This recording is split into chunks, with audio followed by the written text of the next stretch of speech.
Oh. Meanwhile, the Lakers beat the Thunder for the second time in a row to extend their 6-game winning streak as LeBron James hit a game-tying three late in regulation. Then, he stopped the team in overtime with the defense there for L.A. against the Thunder. James's line, it featured 25 points, 7 assists, and 6 rebounds in that one-point win after his minutes were down big time in January. Quite a different story so far this season.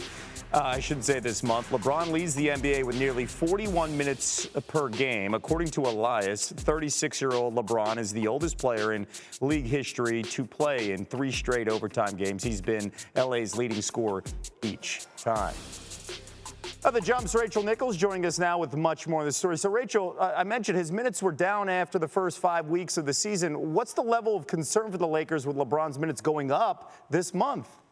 The truth is, whatever the Lakers' level of concern is, it doesn't really matter because this is LeBron James' decision, and you know that as well as all the other fans out there. And look, LeBron knows his body better than anyone. He's earned the right to make these kinds of choices, and he is also aware, by the way, that he is leading the MVP race right now. Our colleague over at ESPN.com, Tim Bontemps, does an annual straw poll at this time of year. He surveys voters on who they're thinking of voting for right now, and LeBron is leading the race by quite a bit over Joel Embiid and Nikola Jokic.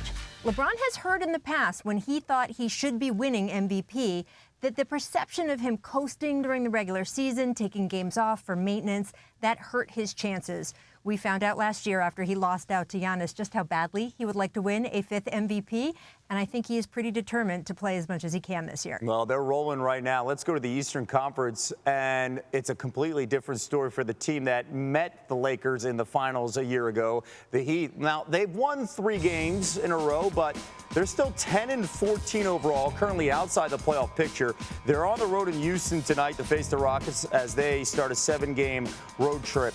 Rachel, what's the outlook for them to turn things around right now?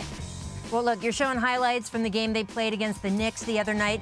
Not quite at the level of the 90s Heat-Knicks rivalry that I miss so much, but it was really fun, and it was a reminder of what this Heat team can be. They had such a difficult start, one of the teams that has been hardest hit by coronavirus early in the season. Jimmy Butler missed about 3 weeks.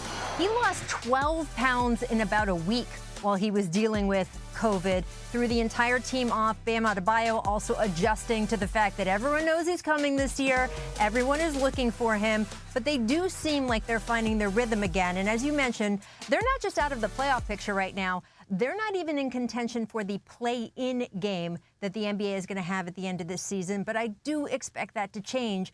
And as we saw last year, this is a team very comfortable playing from behind. They play from behind and have won in a lot of games in themselves, but they also have played from behind in the playoff bracket. As you remember, they were the lower seed when they met the Bucks in the second round. They were the lower seed in the conference finals and, of course, in the finals as well. But they know how to play from behind. They're going to have to again this season. And the graphic we posted really said it all about Jimmy Butler. This team is 3-9 when he's not on the court, 7-5 when he's playing.